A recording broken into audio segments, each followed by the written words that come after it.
Aceh selalu punya tempat istimewa dalam sejarah Nusantara. Aceh bukan cuma daerah biasa, Aceh itu kerajaan yang bangga dan merdeka. Selama berabad-abad, Kesultanan Aceh jadi pusat perdagangan ilmu pengetahuan dan perlawanan sengit terhadap penjajah, termasuk Belanda. Semangat kemerdekaan dan kemandirian yang kuat ini bukan cuma catatan kaki di buku sejarah, ini sudah mendarah daging dalam identitas orang Aceh. Ketika Indonesia memproklamasikan kemerdekaannya pada tahun 1945, peran Aceh sangat penting. Mereka menyumbangkan banyak uang, terkenal karena membiayai pembelian pesawat pertama Indonesia, Sulawak.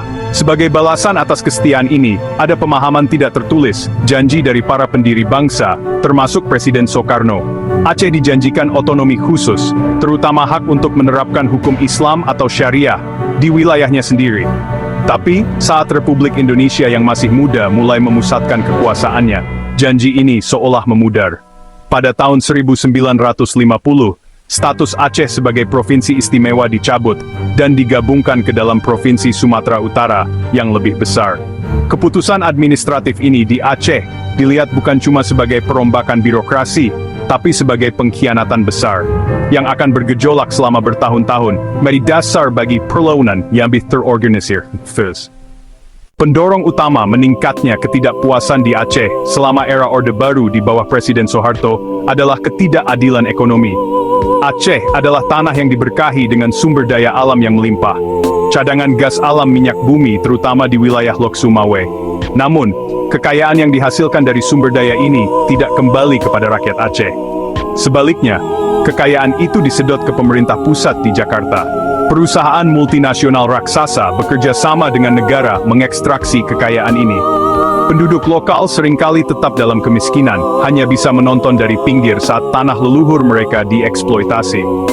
Kontras yang mencolok antara kekayaan alam Aceh dan kesulitan ekonomi rakyatnya menciptakan rasa ketidakadilan yang kuat. Kesenjangan ekonomi ini diperparah oleh perasaan tidak berdaya secara politik.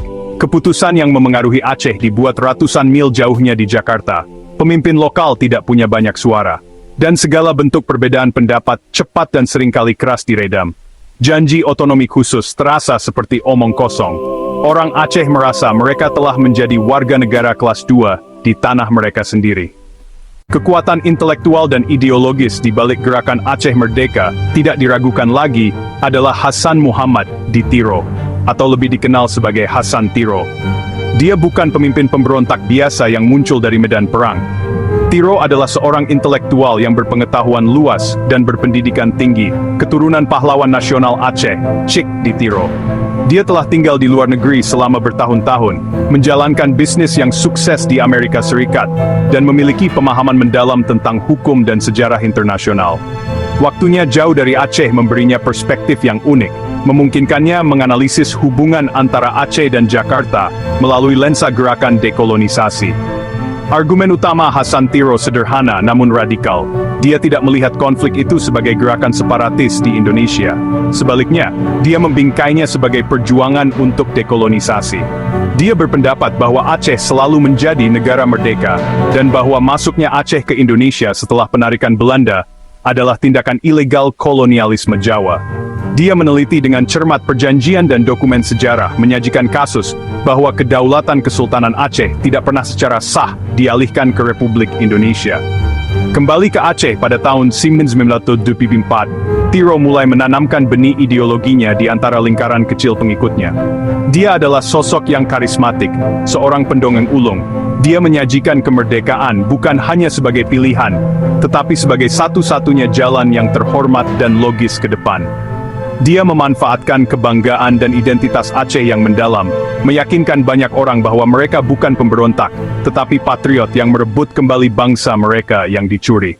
Ketidakpuasan yang membara di Aceh akhirnya meledak menjadi deklarasi pemberontakan terbuka pada tanggal 4 Desember 1926. Di lokasi terpencil di pegunungan Pidi, Hasan Tiro memproklamasikan kemerdekaan Aceh Sumatera ditemani sekelompok kecil pengikut. Bukan upacara akbar melainkan tindakan rahasia dan simbolis. Deklarasi, dokumen yang disusun cermat memuat argumen hukum dan sejarah Tiro. Deklarasi menyatakan hubungan Aceh Indonesia sebagai koloni versus penjajah. Nama organisasi, Front Nasional Pembebasan Aceh Sumatera, ASNLF, kemudian dikenal luas sebagai Gerakan Aceh Merdeka, GAM. Anggota awal kecil, intelektual pengusaha tokoh lokal yang kecewa dengan Jakarta. Generasi pertama bukan kekuatan militer tangguh. Mereka bersenjata seadanya, senapan berburu tua, amunisi terbatas. Reaksi pemerintah, meremehkan, menyebut mereka gerombolan pengacau keamanan, JPK. Pemerintah percaya tindakan keras militer cepat akan kup. Lahirnya GAM dan konflik yang menyertainya segera membayangi masyarakat Aceh dengan bayangan gelap yang panjang. Apa yang dulunya merupakan ketidakpuasan yang membara, menjadi luka terbuka, memecah belah komunitas dan keluarga. Suasana menjadi mencekam dengan ketakutan dan kecurigaan. Respons pemerintah Indonesia meningkat secara dramatis. Tahun 80-an menyaksikan deklarasi Aceh sebagai daerah operasi militer, atau DOM. Penunjukan ini memberikan militer kekuasaan penuh untuk menumpas pemberontakan. Yang terjadi selanjutnya adalah periode pelanggaran hak asasi manusia yang intens dan sistematis. Pembunuhan di luar hukum, penghilangan paksa, penyiksaan dan penahanan sewenang-wenang menjadi hal yang tragis dan biasa terjadi. Pengejaran anggota GAM oleh militer seringkali gagal membedakan antara kombatan dan warga sipil, menciptakan iklim teror yang merasuki setiap sudut kehidupan Aceh, dan meninggalkan luka traumatis yang dalam pada psikis kolektif rakyatnya. Akhirnya membuka jalan bagi resolusi damai dan babak baru dalam hubungan antara Aceh dan negara Indonesia.